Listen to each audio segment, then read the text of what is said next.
Jai Hind दोस्तों, welcome to AP Academy.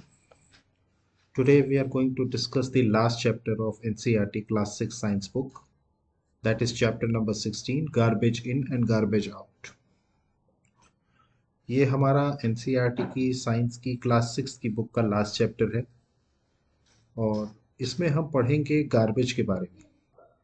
मतलब जो वेस्ट हमारे यहाँ से निकाला जाता है डोमेस्टिक उससे या स्कूल से या शॉप से या ऑफिस से, तो उन वेस्ट का एक्चुअली में होता क्या है।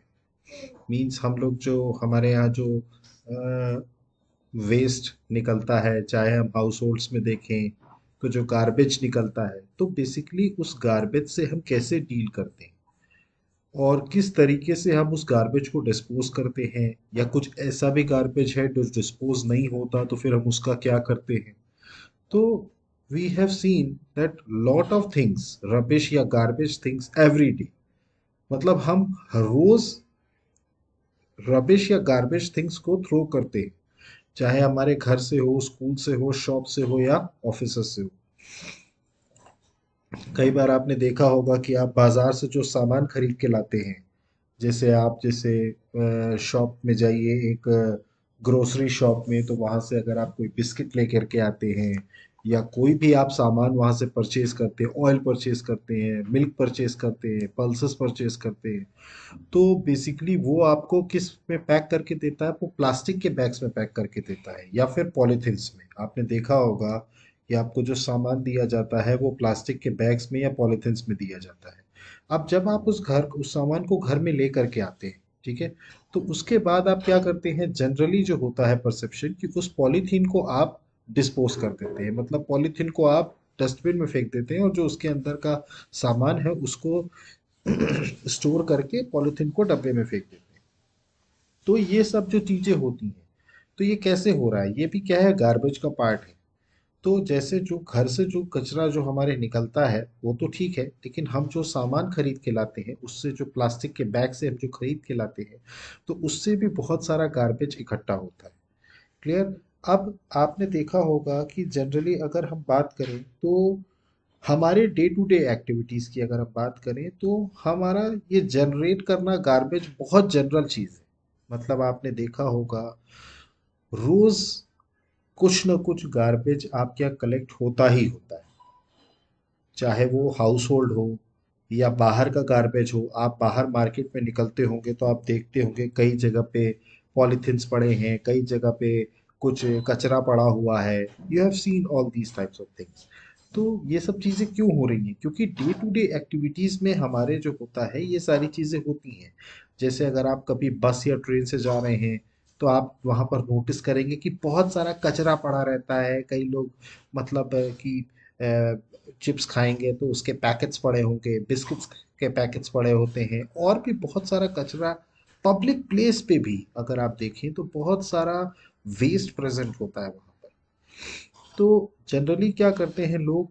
थ्रो कर देते हैं कोई भी चीज़, जहाँ से वहीं खाया वहीं उसको फेंक दिया। तो इस कारण से बहुत सारा जो गार्बेज है वो कलेक्ट हो जाता है। क्लियर? तो ये सारी चीज़ें हैं जिसके ज़रिए गार्बेज कलेक्ट होता है। अब अगर इन गार्बेजेस, जो ये गार्बेजेस कलेक्ट हुए हैं, अगर चाहे घरों से हो चाहे सराउंडिंग से हो, अगर इनको रिमूव नहीं किया गया, मतलब कि आपने देखा होगा रोज, हर रोज म्यूनिसिपैलिटी की कचरे की गाड़ी आती है जो कचरा उठा करके लेके जाती है।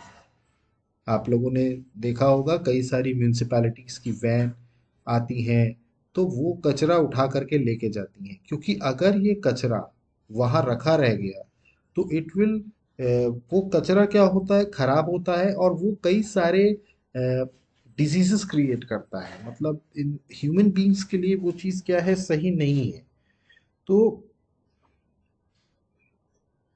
अब जनरली क्या होता है? ये सारा गार्बेज जो होता है, ये सफाई कर्मचारी आते हैं और नगर निगम के, और वो उठा करके अपनी गाड़ी में ले करके जाते हैं। अब आप सोचिए, जो एक घर से इतना गार्बेज निकलता है तो एक शहर में कितने सारे घर हैं, और घरों के अलावा कई सारी शॉप्स हैं, फिर इंडस्ट्री हैं, तो इतना सारा गार्बेज जाता कहाँ है? हमें ये समझना है इसके बाद कि इतना सारा गार्बेज, अभी हमने देखा हर चीज में गार्बेज हम कलेक्ट करते हैं, तो ये जो कलेक्शन ऑफ गार्बेज है, ये जाता कहाँ है? ये कहाँ जाकर के इकट्ठा होता है या इसका क्या करते हैं? अगर आप बात करेंगे तो सफाई कर्मचारी गाड़ियों में जो गार्बेज ले जाते हैं उसका क्या करते हैं? तो हमें इस सॉरी, हमें इसके बाद ये समझना है कि how we are dealing with garbage. इन गार्बेजेस को हम डील कैसे करते हैं? देखिए, बेसिकली जो सफाई कर्मचारी होते हैं वो जितना भी गार्बेज कलेक्ट करते हैं, ठीक है, इसको एक ओपन एरिया में जा करके पूरा डिस्पोज करते हैं। मतलब कि वो कचरा उठाते हैं जगह जगह से और एक ओपन एरिया में पूरा जा करके डिस्ट्रीब्यूट कर देते हैं, मतलब वहां पर सारा कचरा रख देते हैं। उस ओपन एरिया को बोला जाता है लैंडफिल। उस ओपन एरिया को कहाँ क्या बोला जाता है? लैंडफिल। ये नाम आप याद रखिएगा। लैंडफिल वो एरिया है जहां पर पूरा कचरा रखा जाता है, पूरे शहर का कचरा, हर घर से जो उठाया हुआ है कचरा, वो पूरा कचरा जो है वो लैंडफिल में रखा जाता है। नाउ, अब यहाँ पर वो उन पार्ट्स को अलग करते हैं गार्बेज के। ये जो पूरा गार्बेज, तो आप देखिए पूरे शहर से गार्बेज कलेक्ट हो गया। अब उन गार्बेज में से कई ऐसे गार्बेज होते हैं या कई ऐसा कचरा होता है जिसको रीयूज किया जा सकता है। मतलब कि उस कचरे को, जो कचरा इकट्ठा हुआ है वहां पर, उसको रीयूज किया जा सकता है। कुछ कचरे ऐसे भी होते हैं, ठीक, कुछ कचरे ऐसे होते हैं जिसको रीयूज किया जा सकता है और कुछ कचरे ऐसे होते हैं जिसको रीयूज किया नहीं जा सकता। तो इस तरीके से वहां पर कचरे को भी सेपरेट किया जाता है। भाई देखिए, आपने देखा होगा कि एक कचरा ऐसा होता है जिसको हम रीयूज कर सकते हैं और एक कचरा ऐसा होता है जिसको हम रीयूज नहीं कर सकते। तो वहां पर क्या किया जाता है, लैंडफिल में उस चीज को सेपरेट किया जाता है। क्लियर? तो यहाँ पर अगर मैं बात करूँ तो जो गार्बेज है, ठीक है, उसके बेसिकली दो कंपोनेंट्स हैं। एक कंपोनेंट जिसको हम यूजफुल कहते हैं। यूजफुल किनको कहते हैं? जिनको हम रीयूज कर सकते हैं।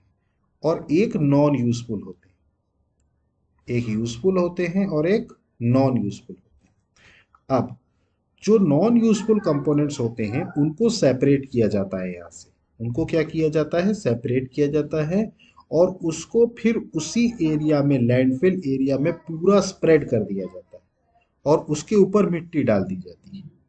जो नॉन यूजफुल कंपोनेंट है, मतलब जिनको हम रीयूज नहीं कर सकते, उनको क्या किया जाता है? पूरे लैंडफिल में बिछाया जाता है और उसके ऊपर क्या किया जाता है? सॉइल की लेयरिंग कर दी जाती है।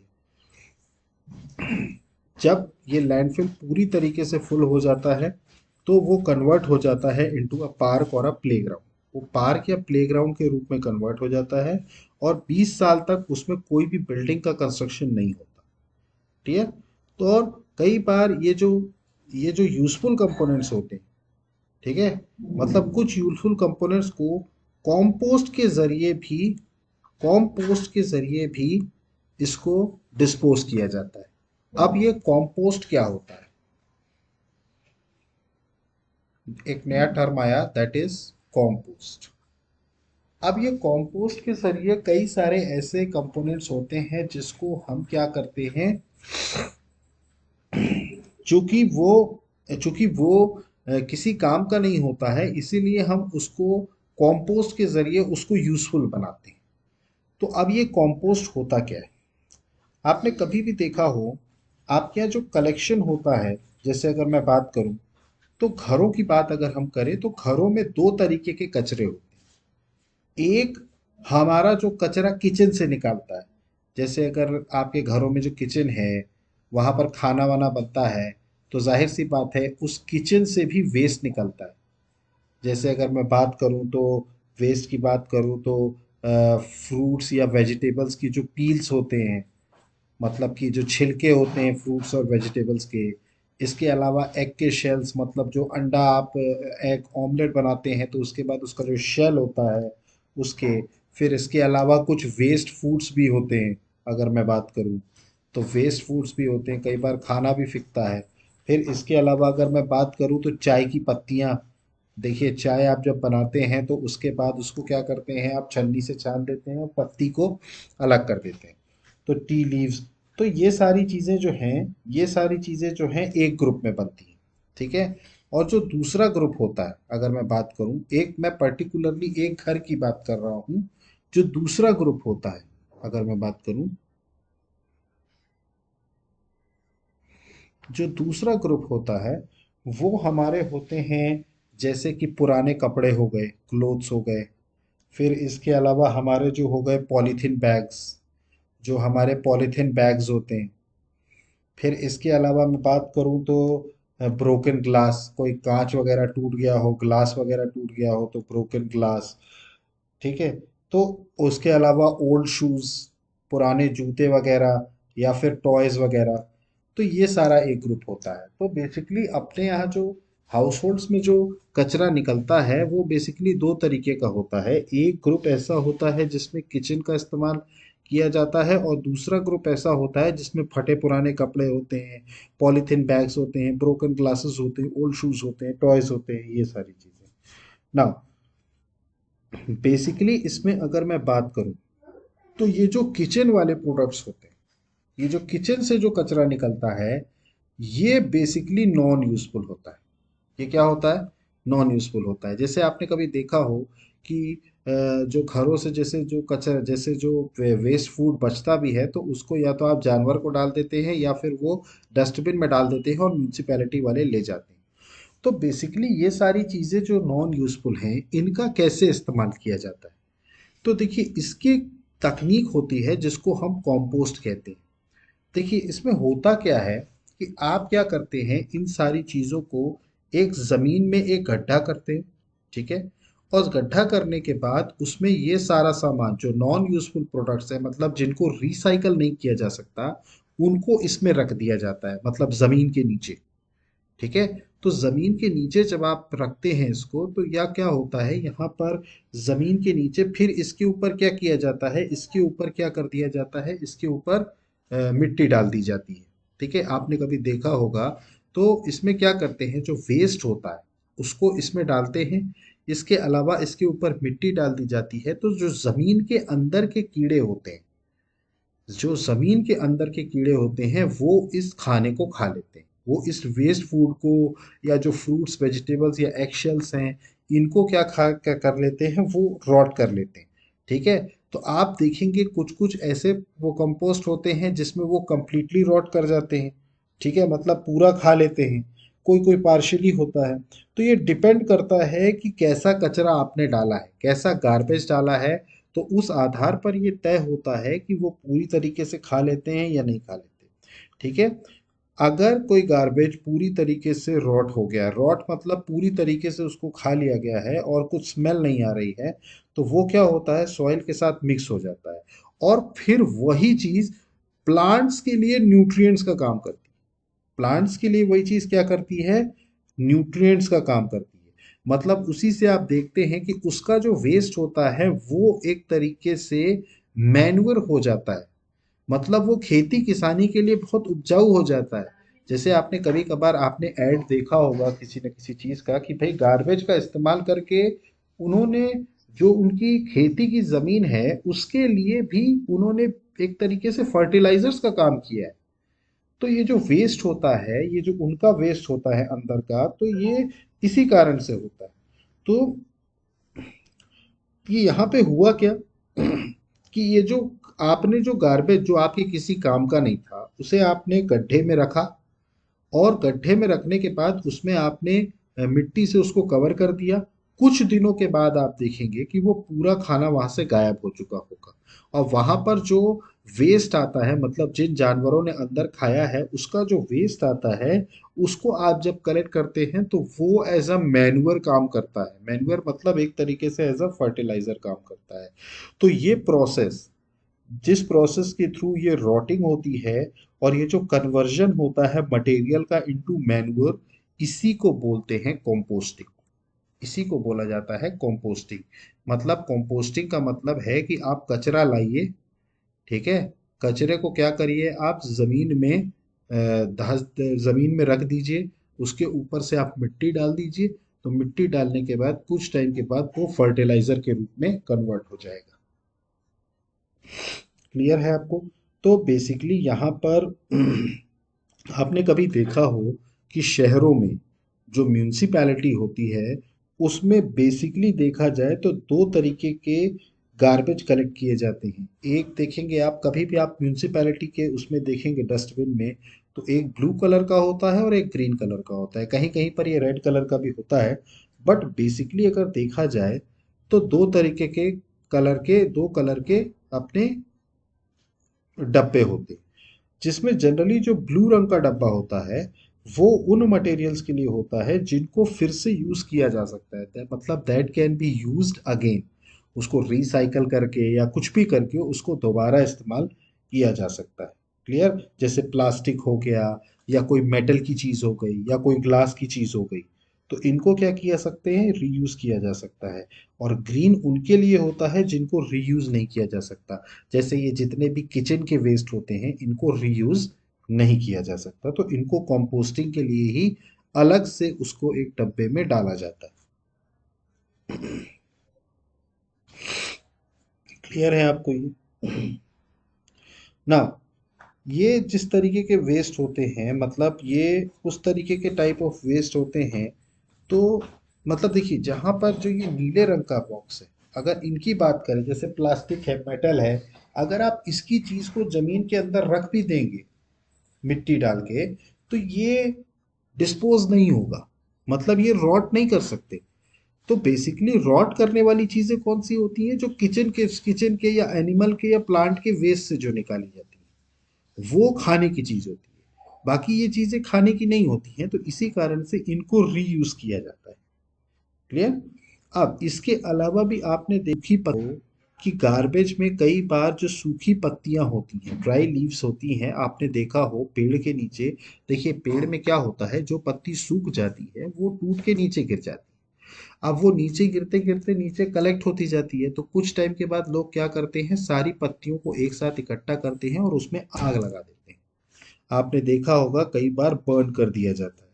जैसे अभी आपने नोटिस किया होगा, अभी बहुत ज़्यादा ये इशू काफ़ी मतलब न्यूज़ में भी था, पराली जलाने का। जो फार्मर्स जो होते हैं वो जो पराली जलाते हैं अपने उसके बाद, मतलब सारी चीज़ें हो जाने के बाद, एग्रीकल्चर उसमें हार्वेस्टिंग हो जाने के बाद, तो वो बेसिकली पराली जला देते हैं। तो उसके कारण क्या होता है, बहुत सारा पॉल्यूशंस होता है। आपने देखा हो कि ड्राई लीव्स को जब बर्न किया जाता है तो बहुत ज़्यादा कार्बन डाइऑक्साइड एटमॉस्फेयर में प्रोड्यूस होता है।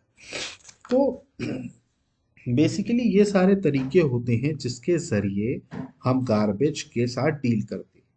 कुछ गार्बेज को हम रीयूज कर लेते हैं और कुछ गार्बेज को हम कंपोस्ट के ज़रिए कंपोस्ट के ज़रिए क्या करते हैं, हम डिस्पोज कर देते हैं। तो आई होप कि आपको ये चीज़ क्लियर हुई होगी। नेक्स्ट अगर मैं बात करूं तो होता है वर्मी कंपोस्टिंग। देखिए वर्मी कंपोस्टिंग बेसिकली होता क्या है, ये जमीन के अंदर के अर्थ के नीचे के जो कीड़े होते हैं जिनको रेड वॉर्म्स बोलते हैं, उनका इस्तेमाल करके किया जाता है। मतलब कंपोस्टिंग किसके जरिए की जाती है, रेड वॉर्म्स का इस्तेमाल करके। इसमें किया क्या जाता है बेसिकली, इसमें सबसे पहले तो आपको एक गड्ढा खोदना होता है जमीन पे। ठीक है? गड्ढा खोदने के बाद देखिए, अब इस गड्ढा खोदने के बाद फिर इसमें वो सारा आप कचरा रख देते हैं जिसको आपको डिस्पोज करना है। जैसे कि अगर मैं बात करूं कचरा, जैसे अपना ये किचन के जो वेस्ट हैं, जैसे ये अपना ये सब चीज़ें हैं। ठीक है? तो इन सारी चीज़ों को क्या किया जाता है, स्प्रेड कर दिया जाता है। ठीक है? इसके अलावा जैसे अगर मैं बात करूं कि एक चिकन मैश या नेट जिसे कहा जाता है, उसको भी क्या किया जाता है, जो पिट है, मतलब जो गड्ढा किया है आपने उसके बॉटम पे उसको फिट किया जाता है। ठीक है? फिर ऊपर से उसके सैंड डाली जाती है, मतलब उसके ऊपर से मिट्टी डालते हैं। और मिट्टी डालने के बाद फिर उस पे ऊपर वेजिटेबल वेस्ट डाला जाता है। वेजिटेबल वेस्ट मतलब जो कि उसमें क्या कहते हैं, जैसे ये फ्रूट्स है या पील्स है, मतलब ठीक है। फिर इसके बाद क्या किया जाता है, फिर उसके बाद और भी चीज़ें जो भी आपको डालनी है वो डाल सकते हैं। और फिर उसके बाद क्या किया जाता है, इसमें कुछ कुछ पानी डाला जाता है। मतलब ये जो आपने कचरा डाल दिया, सबसे पहले क्या किया आपने, सबसे पहले एक चिकन मैश डाला बॉटम पे, उसके बाद फिर आपने सैंड की परत बनाई, सैंड की परत बनाने के बाद फिर आपने वेस्ट डाला, वेस्ट डालने के बाद फिर आपने उसके ऊपर पानी स्प्रिंकल किया, ठीक है, ताकि सफिशिएंट एयर या मॉइस्चर उसमें प्रेजेंट हो। फिर उसके बाद क्या होता है कि आप मार्केट से जा करके ये रेड वॉर्म्स खरीद के लाते हैं। ये क्या होते हैं, रेड वॉर्म्स, जिनको हम अर्थ वॉर्म्स भी कहते हैं। ये एक तरीके से जमीन के नीचे के कीड़े होते हैं। तो ये बेसिकली प्लांट्स के लिए अगर मैं बात करूं, जो किसान होते हैं उनके लिए ये बड़े मतलब उपयोगी होते हैं। जैसे अगर मैं ज़मीन के नीचे कीड़ों की बात करूं, तो ये मैन्योर बनाते हैं। तो ये क्या होता है कि इन अर्थ वॉर्म्स को, रेड वॉर्म्स को आपने डाला, ठीक है, अब उसके बाद आपने इसको कवर कर दिया। अब कुछ टाइम के बाद आप देखेंगे कि अंदर का जितना भी कचरा है, ठीक है, वो ये रेड वॉर्म्स क्या कर जाते हैं, रोट कर जाते हैं। रेडवॉर्म्स क्या होते हैं, रोट कर जाते हैं। और जब वो रोट कर जाते हैं, तो उससे जो उन रेड वॉर्म से जो मैन्युअर निकलता है, मतलब उन रेड वॉर्म से जो वेस्ट निकलता है, उसी मैन्युअर का यहाँ पर यूज कर दिया जाता है प्लांट्स को फर्टिलाइज करने के लिए। मतलब प्लांट्स के लिए जो फर्टिलाइजर्स यूज किए जाते हैं, तो इस प्रोसेस को, जिसमें कंपोस्ट हम प्रिपेयर कर रहे हैं with the help of red worms, इन्हीं को वर्मी कंपोस्टिंग बोलते हैं। इनको क्या बोला जाता है, वर्मी कंपोस्टिंग। मतलब इसमें क्या कर रहे हैं, इसमें हम खाना नीचे दे रहे हैं, फिर उसके बाद रेड वॉर्म्स को भी उसके ऊपर डाल रहे हैं, ताकि वो पूरे खाने को यूज कर सके। और उसके बाद अपना जो वेस्ट है, वो उसका वेस्ट जो होता है वो किस रूप में काम करता है, मैनग्रोव के रूप में काम करता है। तो this is called as vermicomposting. तो आपको समझ में आया होगा वर्मी कंपोस्टिंग। नेक्स्ट अगर मैं बात करूं, तो नेक्स्ट है think and throw. Think and throw मतलब, देखिए, अब हर दिन अगर आपने देखा हो कि हर दिन हम लोग रोज कुछ ना कुछ गार्बेज कलेक्ट करते हैं। हर दिन हम अपने घर से गार्बेज को थ्रो करते हैं। या तो म्यूनिसिपैलिटी की गाड़ी आकर के घर से लेकर के जाती है, या हम खुद बाहर जा कर के गार्बेज को डिस्पोज करते हैं। तो अगर आप एस्टिमेट करें तो रोज कितना सारा कचरा इकट्ठा होता है। क्लियर। इसीलिए आप देखेंगे शहरों में या टाउन्स में, आप एस्टिमेट करेंगे कि कितना नंबर ऑफ गार्बेज कलेक्ट होता है इन अ सिंगल डे। मतलब एक तरीके से हम एक तरीके से पूरा पहाड़ सा जनरेट कर लेते हैं। अगर आप देखें तो पूरा पहाड़ सा ऐसा जनरेट हो जाता है। और आप कभी भी, आप ये जब ये जो अपना ओपन एरिया है, इसमें आप जाएंगे देखेंगे कितना सारा गार्बेज पड़ा होता है। क्लियर। तो बेसिकली क्या होता क्या है इसमें, कि इसमें हमें ये सोचना रहता है कि वो गार्बेज जिनका हम रीयूज कर सकते हैं, अगर हम उनको सेपरेट कर लें। जैसे कई ऐसे, मैंने आपको बताया था, गार्बेज में कई ऐसी चीजें होती हैं जिसको हम रीयूज कर लेते हैं। देखिए, जितना ज्यादा आप गार्बेज को रीयूज कर लेंगे, उसकी क्वांटिटी उतनी ही कम हो जाएगी। जैसे कि आप देखें, कई बार लोग पुराने पेपर्स को किसी और रूप में इस्तेमाल कर लेते हैं, डिस्पाइट ऑफ द फैक्ट कि उसको बाहर फेंक दें। तो ये एक एग्जाम्पल के तौर पे मैं आपको बता रहा हूँ कि इन सारी चीज़ों से क्या होता है कि भी बहुत सारी चीज़ें हम ऐसी हैं जिसको हम रीयूज कर सकते हैं। तो अगर हम उसको रीयूज कर सकते हैं, then why it is preferable to throw it out. तो उसको गार्बेज में फेंकने की क्या ज़रूरत है। इसीलिए आपने कभी भी नोटिस किया हो, घरों में जो खाने का वेस्ट होता है, स्पेशली अगर मैं फूड आइटम्स की बात करूं, तो जो फूड आइटम्स का वेस्ट होता है, उसको गार्बेज में डालने की बजाय लोग प्रेफर करते हैं कि किसी जानवर को खिला दें। कारण कारण सिर्फ इतना है कि जितना कम गार्बेज होगा, उतना ही दिक्कतें कम होंगी उसको डिस्पोज करने में। क्योंकि जितना ज़्यादा आप कचरा इकट्ठा करेंगे, अल्टीमेटली परेशानी आप ही को होनी है। तो इसीलिए जो गार्बेज है वो कम से कम यूज़ हो, और जो भी चीज़ें कम से कम थ्रो हो। और इसके अलावा, तो इसीलिए आप पहले सोचिए समझिए, उसके बाद थ्रो करिए। ऐसे नहीं है कि उठा करके कोई भी चीज़ उठा करके फेंक दी। उससे होगा क्या, अगर आप ऐसे ही फेंकते जाएंगे तो उससे बहुत ज़्यादा गार्बेज इकट्ठा होगा, और फिर उसको डिस्पोज करने में बहुत दिक्कतें आएंगी। नेक्स्ट अगर मैं बात करूं तो what is recycling of paper. देखिए आपने देखा होगा कि जो ओल्ड न्यूज़पेपर्स होते हैं, मैगजीन्स होती हैं, एनवलप्स होते हैं, नोटबुक्स होते हैं, क्लियर, तो बेसिकली ये सारे चीज पेपर्स जो होते हैं इनको रीयूज किया जाता है। ठीक है, अब इनको रीयूज कैसे किया जाता है, तो यहाँ पर क्या किया जाता है, आप यहाँ पर ध्यान से देखें। Tear the paper into a small pieces. सबसे पहले तो क्या करें, कपड़ पेपर को जो है वो छोटे छोटे टुकड़ों में फाड़ करके, ठीक है, फिर उसके बाद उसको एक ट्यूब में रखते हैं या बकेट में, and pour water in it, और इसमें क्या करते हैं, वाटर रखते हैं। Let the pieces of paper remain submerged in water for a day. एक दिन के लिए क्या करते हैं, पानी के अंदर ही उसको रख देते हैं। फिर now make a thick paste of paper by pounding it. उसको पाउंड करके एक थिक पेस्ट बना लेते हैं पेपर का। Now spread the wet paste on the wire mesh fix to the frame. आप देखिए यहाँ पर क्या किया जाता है, एक वायर मेश का इस्तेमाल किया जाता है जो एक फ्रेम के साथ फिट होती है। तो ये वेट पेस्ट जो रहता है इसको उसके ऊपर क्या करते हैं, स्प्रेड करते हैं। मतलब एक वायर मेश टाइप का होता है जिसको फ्रेम के साथ फिक्स कर दिया जाता है। ये वायर मेश होता है जिसको फ्रेम के साथ फिक्स कर दिया जाता है। Now pat it gently, make the thickness of layer of the paste as uniform as possible, wait till water drain off, if required spread an old cloth और a sheet of newspaper on the paste to let it soak up the extra water. मतलब देखिए अब उसका क्या किया जाता है, उसमें वायर मेश में क्या किया जाता है, जब उसका थिक लेयर बना दिया आपने तो उसके बाद उससे वाटर को क्या किया जाता है, रिमूव किया जाता है। अब उसके बाद now carefully remove the layer of the paste from the frame, spread it on a sheet of newspaper in the sun, keep the corner of the newspaper sheet pressed by putting some weight so that they do not curl up. मतलब वो उसको मतलब use कर सके, तो ये इससे, तो अब इसके बाद क्या किया जाता है, इसके ऊपर आप कई सारे कलर्स को ऐड कर सकते हैं, या ड्राई लीव्स को, या pieces of coloured papers in the paste before spreading it, it would have to get a recycle paper with beautiful pattern. मतलब वो पेपर रिसाइकल हो जाता है but with a beautiful pattern. तो आई होप कि आपको ये चीज़ क्लियर हुई होगी, रिसाइकलिंग ऑफ पेपर। नेक्स्ट अगर मैं बात करूँ तो प्लास्टिक्स की बात करते हैं।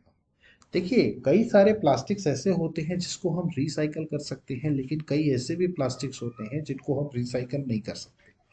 तो जो जिन प्लास्टिक्स को हम रिसाइकल नहीं कर सकते वो हमारे एनवायरनमेंट के लिए सबसे ज़्यादा हार्मफुल हैं।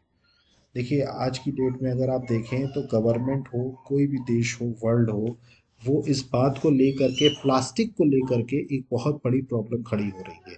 देखिए प्लास्टिक एक तो उसका यूज़ बहुत ज़्यादा है। अगर आप देखें अपने आसपास ही देखें तो आप अपने खिलौने देख लीजिए, या आप बैग देख लीजिए, पेन देख लीजिए, टूथब्रश देख लीजिए, बकेट्स देख लीजिए, बॉटल्स देख लीजिए, वाटर पाइप्स देख लीजिए, इन सब में प्लास्टिक का इस्तेमाल किया जाता है। क्लियर। अब कुछ ऐसे भी प्रोडक्ट पार्ट्स होते हैं बस में, कार के, रेडियो में, टेलीविजन में, रेफ्रिजरेटर, स्कूटर में, जो प्लास्टिक के बने होते हैं। तो जो यूज़ है प्लास्टिक का वो बहुत ज़्यादा आगे चल के प्रॉब्लम क्रिएट करने वाला है। इसीलिए आपने देखा हो कि अब प्लास्टिक से बने पॉली बैग्स को अब मिलना बंद हो गए हैं। जितने भी आप शॉप्स जाइए तो बेसिकली शॉप्स में आपको जो पैकेट वो देते हैं, मतलब जो आप सामान खरीदते हैं, तो वो प्रेफर ये करते हैं, भाई जनरली आपसे कहा जाता है कि भाई आप अपने घर से झोला लेकर के आइए, क्योंकि पॉली बैग्स का इस्तेमाल जो है वो बहुत कम किया जा रहा है, क्योंकि पॉली बैग्स कुछ ऐसे प्लास्टिक्स होते हैं जिनको रिसाइकल नहीं किया जा सकता। अब रिसाइकल उनको नहीं किया जा सकता, जाहिर सी बात है, और उनको डिस्पोज करने में भी प्रॉब्लम ये है कि प्लास्टिक खाएगा कौन। कई बार आपने देखा हो कि रास्तों में प्लास्टिक पड़ी रहती है, कई बार जानवर उसको खा लेते हैं, तो जानवरों की भी डेथ उससे हो सकती है। तो ये बहुत बड़ी प्रॉब्लम है प्लास्टिक की। तो इसके लिए कई सारी गवर्नमेंट भी कई सारे यूज की थी, भाई कितना ज्यादा हम प्लास्टिक को मिनिमाइज कर सकें। मतलब कि प्लास्टिक को मिनिमाइज कर सकें तो इसके लिए क्या क्या जरूरी है, क्या क्या हमें स्टेप्स लेने चाहिए जिससे कि हम प्लास्टिक को मिनिमाइज कर सकें। सबसे पहली बात तो कि हम लोग प्लास्टिक बैग्स का खुद ही इस्तेमाल कम करें। ये एक जनरल परसेप्शन है कि भाई एनवायरनमेंट, हमारे एनवायरनमेंट को अगर प्लास्टिक खराब कर रहा है तो जाहिर सी बात है हमें उस चीज़ पे ध्यान देना चाहिए कि भाई हम अपना झोला खुद लेके जाएं, हम उनसे प्लास्टिक बैग्स ना लें। क्लियर। उसके अलावा हम इंसिस्ट करें शॉपकीपर्स को कि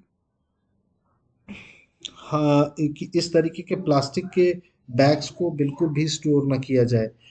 क्लियर। फिर इसके अलावा हम लोग को प्लास्टिक के बैग्स को थ्रो नहीं करना चाहिए इधर उधर कहीं पर भी हम फेंक दें। ठीक है। तो ये सारी चीज़ें हैं जो आपको ध्यान में रखने की ज़रूरत है, और प्लास्टिक का जितना कम से कम यूज़ होगा उतना ही बेहतर होगा एनवायरनमेंट के लिए। तो यहाँ पर आकर के हमारा क्लास 6 का साइंस की बुक कंप्लीटली ख़त्म होती है। आई होप कि आपको सारे चैप्टर समझ में आए होंगे। और इसके बाद अब हमारा एनसीईआरटी का ही, जनरल साइंस का ही, अब हम क्लास 7 की बुक शुरू करने जा रहे हैं। अभी तक हमने क्लास 6 की बुक पढ़ी, अब हम लोग क्लास 7 की बुक पढ़ेंगे, राइट फ्रॉम चैप्टर नंबर 1। तो आई होप कि आपको सारी चीज़ें समझ में आई होंगी। अगर इसके बाद भी आपको कोई डाउट उठता है तो प्लीज़ कमेंट बॉक्स में मेंशन कीजिए। अदरवाइज हमारे चैनल को लाइक कीजिए, सब्सक्राइब कीजिए और मैक्सिमम से मैक्सिमम शेयर कीजिए। So guys that's it, thank you, have a good day, जय हिंद, नमस्कार।